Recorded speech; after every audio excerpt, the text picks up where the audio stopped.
Hi, everybody. Welcome back to another episode of the Traveling Therapist Podcast. Really excited today. We have a super interesting guest today, Raquel Ortega. She's got quite the story. Raquel, how did you go from being just your typical therapist to a traveling therapist? Let's just jump right into it. So it wasn't necessarily by choice that I made this lifestyle move. It was happenstance. I used to work for a clinic in London. It was the only DBT clinic in London that was free of charge at the time. And it closed down due to lack of budget. And so I found myself in London, not really liking the city. Sorry, whoever loves London, it was not for me. Too gloomy. I've heard that. I think of going to London and I'm like, I don't know if I really want to go. I love the sun. So this is why Me this too. life choice made a lot of sense for me. So I decided to leave London, and I'm from Mallorca, from Spain. It's an island. So I moved back, and I had all of my previous DBT clients that were wanting to continue working with me because there was no other option available. So I decided to set up my private practice. It's called Step Into Yourself, and it's DBT informed therapy. So I only do individual sessions. I went back to Mallorca, not really sure what to do with my life because I wasn't planning on opening up a private practice at 27 years old. And then I met my partner who lived and lives on a sailboat. And I decided to just go for the adventure and try and work online from a moving home. Oh my gosh. That wasn't really in my plans. I was envisioning a completely different future. It was just really luck. Opportunities that came my way. You were from Mallorca, did you move to London for that job and then move back or were you just living there and then you got a job there, that kind of thing? It's a bit complicated. I've moved around my whole life, so the nomadic lifestyle is very familiar to me. I did my university in New York, did my undergrad and master's there. Then I moved to London because it's very hard to get a working visa as a therapist in the US. And I got this job. So it was just I don't work in Spanish, I work in English. So I just moved to the closest city to New York because I love New York. And that was London. Wow, that's so interesting. So that's something we never talk about on here is if you're a therapist from another country and you want to come in the US and get a working visa, that's hard to do. That's interesting to me. Yeah, very difficult. What is that process like? As you're a student, you have an S1 visa. And that covers you while you're there, but you cannot work. You can only work at the university, and you have a certain amount of hours that I think you can do. This was a while ago. I think you can do outside of the university. Then you have an OPT, which is a 1 year after your degree where you can actually work. Oh, interesting. So after I got my master's and I wanted to do my licensing hours, it was, I could have done it. I did it in the year, but then I didn't find any companies that would sponsor my visa, which is what you need to stay. I see.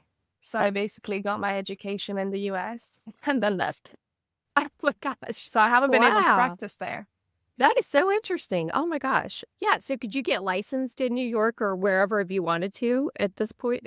Are you licensed in the US or not no? Anymore. You just left it. Okay. I didn't do the exam when interesting. I knew I wasn't staying. So I just crossed over the pond and went back to what was then Europe. Wow. Okay. So then you get the job in London and then you decide I don't want to be in London or the funding dried up for the clinic and you had all these clients. So the way it works over there, was it totally fine to just take all those clients that you had in London, just like take them remotely and see them in Mallorca then? As far as like licensing rules or anything like that, did it matter? Yeah. In Spain, so I'm currently registered with the Spanish Psychologist Association. For telehealth, you have to abide by the ethical rules of the country of the client. PC rules are very similar to, they're all based on the APA rules. So it worked fine. That's amazing. That's great. Then you had your private caseload for your DBT practice that you had going, and then you met your partner and you decided, okay, I'm going to take this on the road and we're going to go sailing, not on the road, even on the ocean, and go sailing. Yeah. So what was that like? Had you had interest in sailing before, or your partner was just just Really not. like doing it. So you were like, let me jump in. Yeah. I had never been on a sailboat before I agreed to live on one. It was a bit of Oh a my wild gosh. move. So yeah, never sailed, met my partner, and he said, "Do you want to go around the world with me?" And I was at a time where I was looking to moving to the UAE, moving to Australia, getting my PhD in the US. I really didn't know. So it was the perfect Hmm. moment to jump into any opportunity that showed up. And I moved in on the boat and opened up the practice at the same time in April 2021, I believe, or 2022. And it was terrifying. Mm. It was absolutely terrifying going from being an That. employee to having this caseload and then having to mediate the weather, the seasickness, the fact that everything is Oh, moving all of the time. Like I am currently moving, oh, swaying back and oh forth. my gosh. hmm Wow. It was extremely Wow. difficult, extremely difficult. Oh, I want to talk about all that because I just couldn't even imagine. Like, Wi-Fi is such a nightmare anyway, for Mm, me and a lot of traveling therapists. I couldn't imagine how you even navigate that on the water. Tell us, like, how do you navigate all of it? Like, do you have to be in port? Do you have to make sure you're in a certain place when you're mhm. going to see your clients, or just how does all that work? What works best for me is I don't work while sailing because that is too many roles all at once. So we make sure that we Yeah. choose a stable anchorage, that the weather conditions are going to be good for the next few days, and that there aren't cliffs around. We have Starlink, so it's satellite internet. And sometimes it can be a bit iffy if there's mountains around. For the most part, it works well. So that's usually what I look for is I check the weather, make sure that there aren't any huge storms coming or big swell coming into the anchorage and and that there's good Wow. internet. And then we stay for a couple of days. So currently we're in the Caribbean.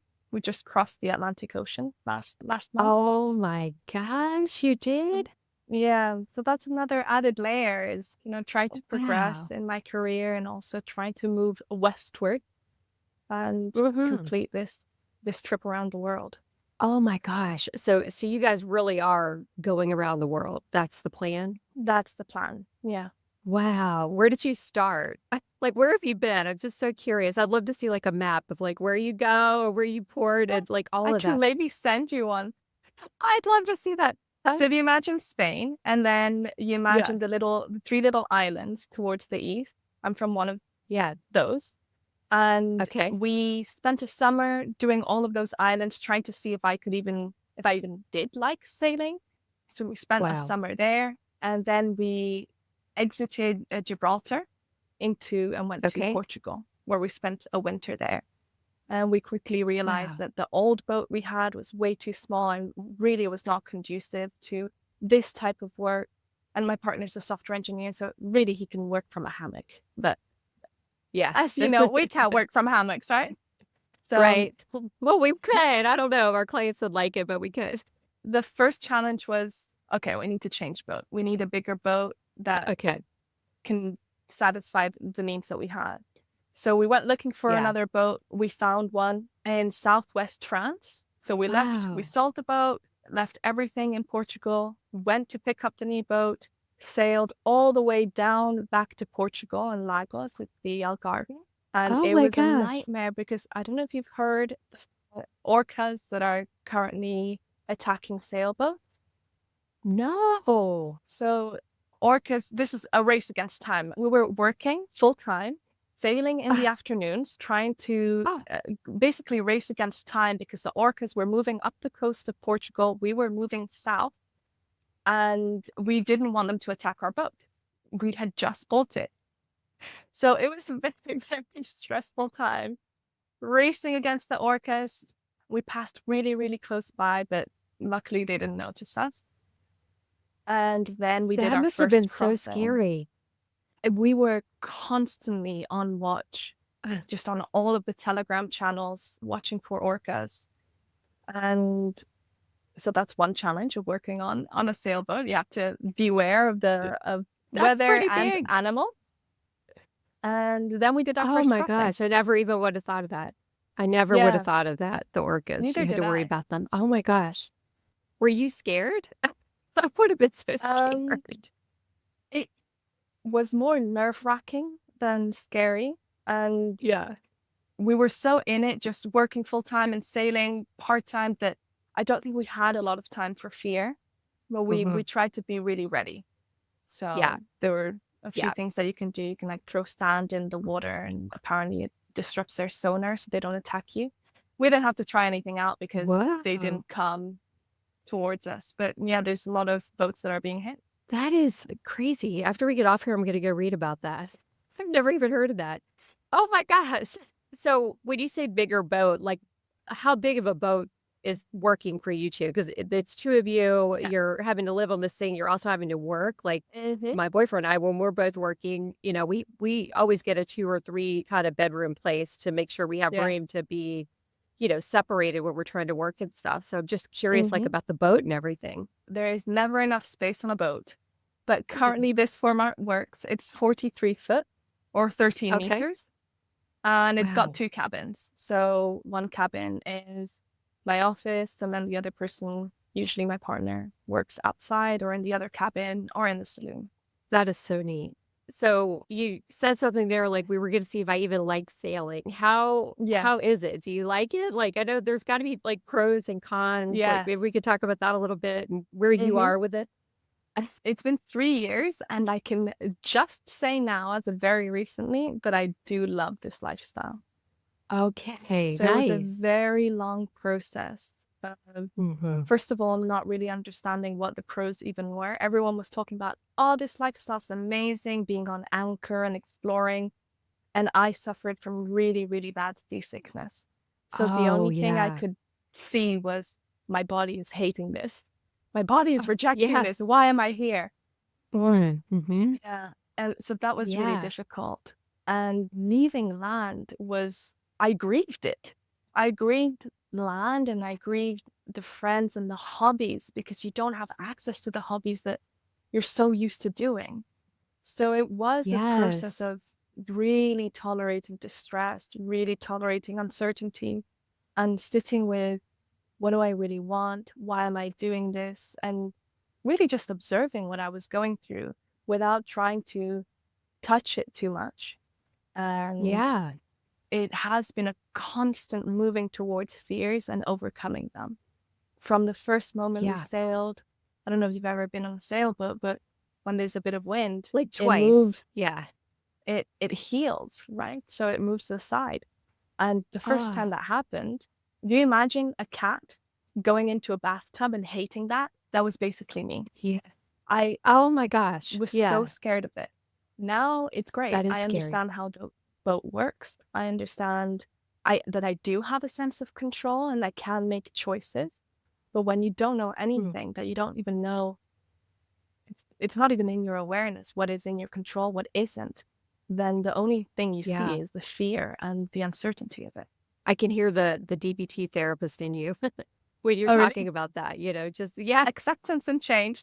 it's a radical acceptance and, what do I have control, all of that stuff. But All of that. so true though. It's gotta be. I couldn't even imagine like having never done it before and then said, okay, I'm just gonna jump in and do this lifestyle and just see how it Mm, goes. I mean, I guess that's kind of what we're doing too, but not on the scale you are. And then crossing the Atlantic, like what yes, was that that was a like? How big long did that test. take? Wow. 24 days. A Oh year my ago, gosh. I told my partner, hell no, I'm not doing it. There is no way Yeah. I will take a Yeah. plane. I will meet you in the Caribbean, but I am not Yeah. doing that. And Yeah. slowly I found myself wanting to experience this disconnect. And because it Mm. was when we crossed from Portugal to the Canary Islands, it was really beautiful. It was very Oh, calm, wow. and the disconnect was just exactly what I needed at the time. So I was craving that.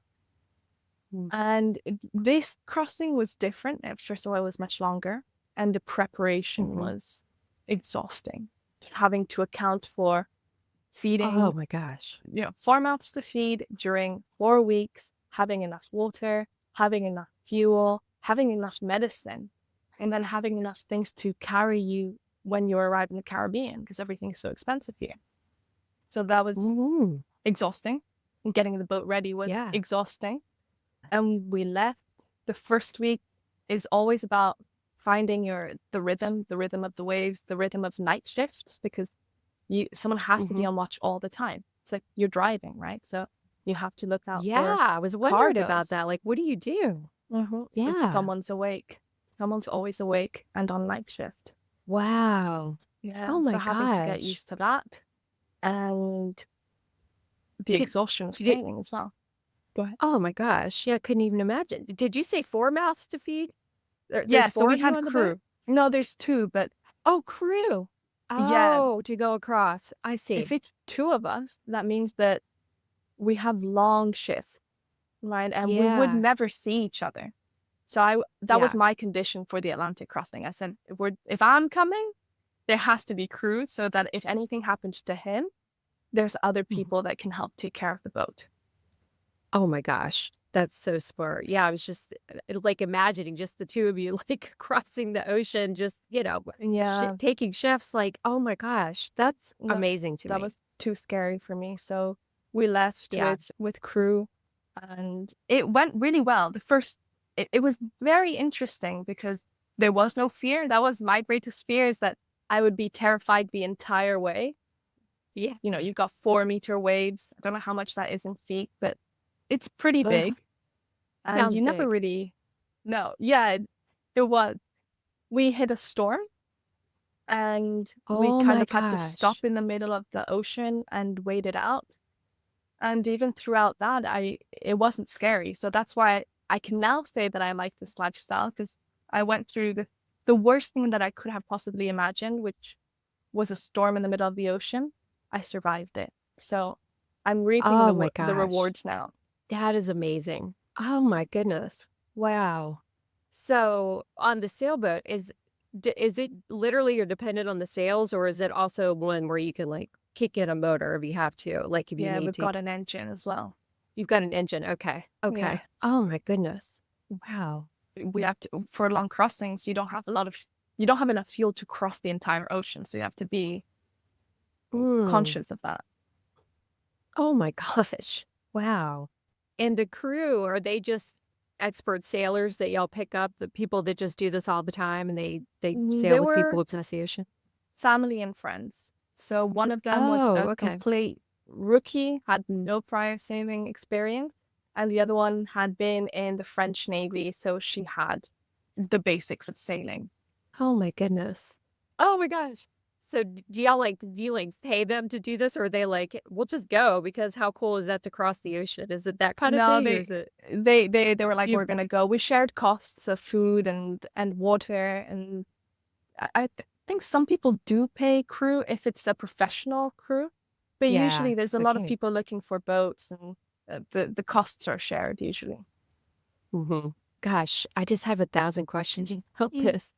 When you get out there, obviously, I mean, you have Starlink. I don't know, does Starlink work the whole time, or do you Uh, lose communication? we lost communication. We decided just to make things a bit harder, we decided to do the crossing old school. So no internet. We wanted Wow. to be Oh my completely gosh. disconnected.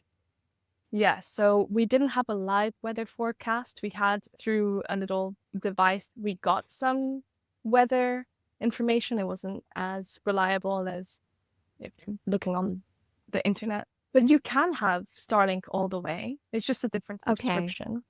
But we decided Oh, that okay. we really just wanted to make it both a physical journey, but also an internal one. And we didn't want to have Wow. notifications or anything that would distract us.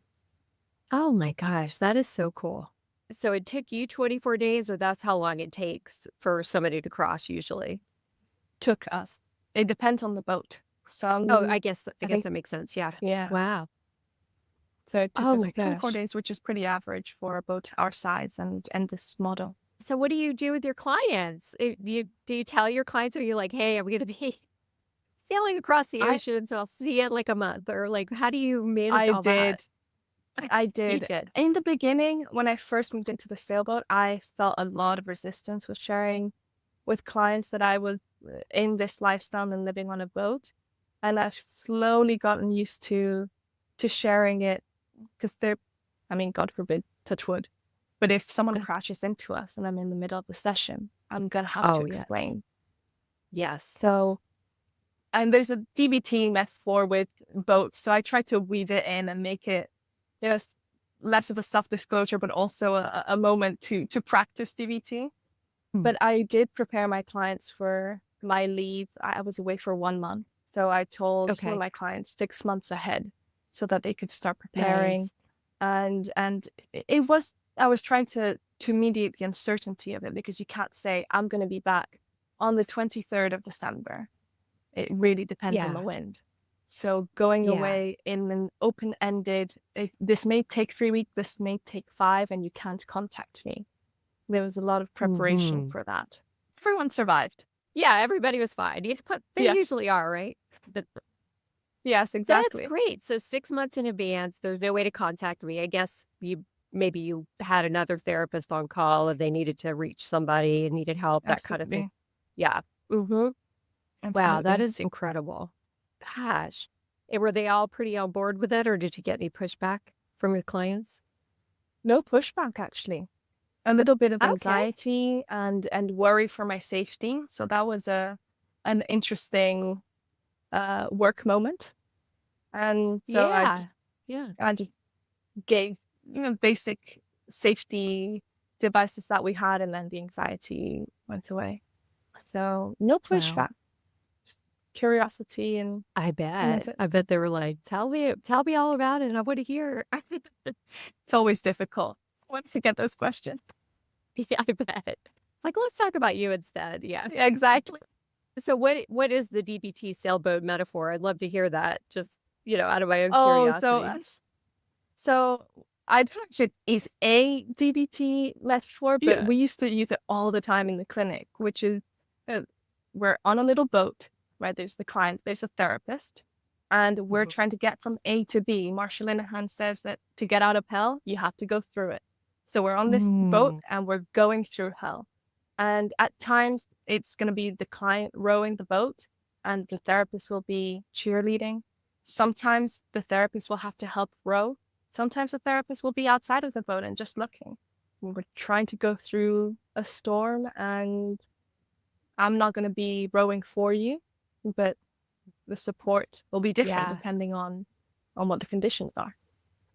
Oh, I love that. Oh my gosh. That's great. Okay, so you're in the Caribbean right now. How long will you guys be in the Caribbean? And I just would love to hear, like, what's the plan to get all the way around the world? Like, what does that look like? Okay.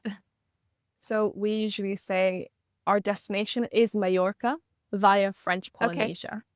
So wow. We're probably going to stay here in the Caribbean for 2 years. And then the plan is either crossing the Panama Channel, or I don't really want to do this, but heading down to South America and doing the long route. But it's cold, first of all, and kind of extreme. It's well known for having adverse weather. Wow. And then the plan is to do French Polynesia, maybe Hawaii, not sure, maybe Easter Island, maybe Galapagos. And then head to Australia and slowly make our way back on the Indian Ocean. Yeah. And we'll see how things are. If on the way back we take the Suez Canal, or we have to go down to South Africa and go all the way back to Spain. Oh my goodness. So I like this idea. Project. It sounds like you guys are really taking your time too. So like you'll be in the Caribbean for a couple years and then just slowly work your way around. Yeah. Yeah. That's nice. We gave ourselves initially 7 years to do it, 5 to 7 years. Oh, but we found that it was way too rushed. Yeah. People who are on sabbaticals and do this trip, they can do it in 2 years or 3 years. But oh my gosh, with working and balancing, we want to have fun. So yes, our goal is to go around the world, but our immediate goal is to, we say, love and happiness. So wherever we're happy, we're just going to stay there and take each day as it comes. Oh, that's amazing. I love that so much.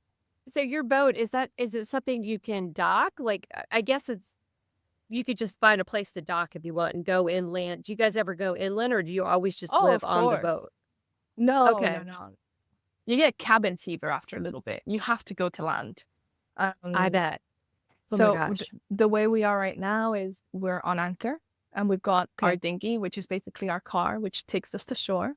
And Nice. and then we go explore. But we can also bring the boat to a marina, a port, and then leave it there. Okay. And Nice. then we know the boat is safe, and we can just go Yeah. explore, backpacking, or do whatever we want to do. Do you ever like stay in a hotel or a Airbnb or something, or you always come back and sleep on the boat kind of thing? We used to do that a lot on the other boat because it was smaller. We don't really feel the need to Oh, do that now because it is so yeah. beautiful just being on the water and having the sunset just, in your backyard and seeing sea turtles swimming around the Oh, boat. oh But my if we gosh. do land trips, we take a plane, then yeah, we stay in Airbnbs and hotels. Oh, that's so cool. Wow. Now, are you a sailor now? Like, have you learned how to sail just through your partner, or does he still do it Karen, all? this is Like, when my imposter syndrome is just going to be like, alert, alert. I still consider myself a complete rookie, even though okay. I've got certain miles that I've done. I've crossed an ocean, but my point of comparison is my partner, who is a sailing instructor. He's been sailing his entire life. So Oh my I still gosh. have a lot to learn. And I Mhm. can maneuver the boat. I can get it from point A to point B, not very Yeah. smoothly still. But there's so much to learn with weather and just learning all of the cloud types and what they mean. Oh That's my gosh. just so much information. And there's a lot of mathematics involved as well. Ooh, yeah, that to me Yes, is like exactly. my brain just shuts down. I just like literally shut down. It's like, I did not study this. I don't like this. Don't talk about math. Don't make So, me add numbers. No. Yeah, no, I know. yeah. I'm the same way. So I still Wow, consider that's really myself a cool. rookie. Yeah. Yeah, that's so interesting. Yeah, I just wonder, I mean, I figure you have to pick it up, but then it's like how advanced do you want to get with it? And like, God forbid something did happen to him and you're somewhere like Mm-hmm. could you get somewhere, to safety or Yes. whatever, Yes, I think I yeah, could. With the help yeah, of adrenaline, it would just, I think, kick in. kick in. When you have a safety net, he's the captain. I know that he can handle the boat. There's that safety net. If there is no Yeah, safety net, then you are tested and you yeah, really realize how much you know. But yeah, when he's around, you can get complacent and then just, yeah. well, I don't want to do this. It's hard It's work like, as well. I mean, he's got it. He's yeah, got it. I've exactly. got to see my clients. Yeah. But yeah, I think I could get the boat from point A to point B, or at least call for help. Yeah. That's definitely Yeah. in my skill Yeah. set. Are you normally in a place where you can pretty much see land, or are there times, I mean, obviously when you're crossing the ocean, but like, are there times where you're not around land for quite some time, or is it No, usually in the distance? Okay. it's Yeah. and like I'm looking outside the porthole and I can see green. So we're usually Oh, in wow. bays, so close to Gotcha. land, because otherwise it's too Yeah. deep and you can't actually anchor because we don't have enough chain. Oh, So you right. have to be closer Yeah. to land so that you have a good That makes grip. sense. That makes sense. Wow. Yeah. So interesting. Oh my gosh. So cool. So are you documenting this anywhere, like on Instagram or Uh, YouTube or anything like yeah, that? actually, we are documenting it on Instagram. Our sailing Where is handle, it? it's at Sailing Menir. Menir is the name of the boat. It's spelled Okay. MENYR. Oh my And gosh. yeah, we're slowly documenting it for our friends and family who are following along, and we don't want to answer the same question 1,500 times. So we're just putting it on Yes. Instagram and It's so like people can here's follow where we us. are. If you need Yeah, us here. Yeah. we're alive. This is what the Caribbean looks like. Oh, nice. I want to go follow you for sure. It's such an interesting journey. It really is. So how do people connect with you if they want your DBT services or if they want to work with you? How would they find you? So it's mostly through Google. It's if Okay. you Google www.stepinto-yourself.com, you can find my website and can book a Calendly appointment pretty quickly. Nice. And that's usually where most people find me. I do have an Instagram. It's a bit it's not very active. It's at Step Yeah. Into Yourself. Mm, Okay. I just share some of the Nice. DBT skills there, but it's mostly through my website. Well, thank you. Is there anything we didn't ask you about that you want to share or that you wanted to tell people about sailing or, being a therapist on a boat, anything like that that we didn't touch on? Talking about using actually sailing as a clinical tool for Oh, self-reflection and yeah. as a DBT practice in and of itself. And the I travel love as well that. as a means of, the cultural competency component of being a therapist. I find that Mhm.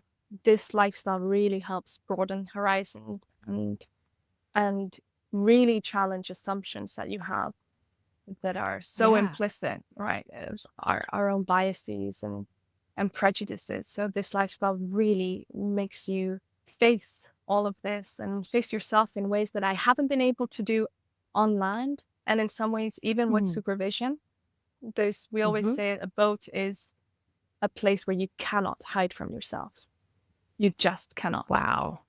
So in terms of Wow. relationships, whether it's the one with yourself or the one with your partner or the one with Mhm. crew, the Yeah. development that you would have on land happens much, much faster on a boat. Wow. That's super deep and intense to think about. Yeah. It really is. So that's just another component of being a sailing therapist is Yeah. Wow. having to, maybe deal with the weather, deal with seasickness, deal with yourself and everything Yeah. that's coming up that you try very, very hard to avoid and repress, Yeah. Yeah. and relationships and the constant movement. So it can be a really beautiful way to deepen a clinical practice. That's amazing. Yeah, and just taking all of that experience and knowledge back to your clients as modeling it to them, and teaching them from your own, as what's the saying? Like we can only go as deep with our clients as we've gone with ourselves, that kind of thing. Yeah, absolutely. Yeah. A Such a cool circumna- lifestyle. it's a circumnavigation around the globe, but I'm also excited to see how my own practice and who I am as a therapist is already changing as we move west. Wow, that's so interesting. Yeah. I have another question. How do you manage are you doing okay with the time zones, like, as you move further away from your primary That's time zone? How's that going? that's Yeah. difficult. So right now I am 4 hours behind most of my clients. So I'm Okay. having to wake up around 5 so I can start work at Okay. 6 a.m. and be done around noon, 1 or 2 p.m. So that's fine. It Yeah. works really, really well. But as we move further west, that's going to be challenging because being 11 Yeah. hours ahead or behind or in front, I don't have no idea. Yeah. That's a problem I'm going to look at in a year's time. Yeah, But I hear I you. It's not a problem for don't have a today. solution. Yeah, I don't have a solution for it as of right now. Mhm.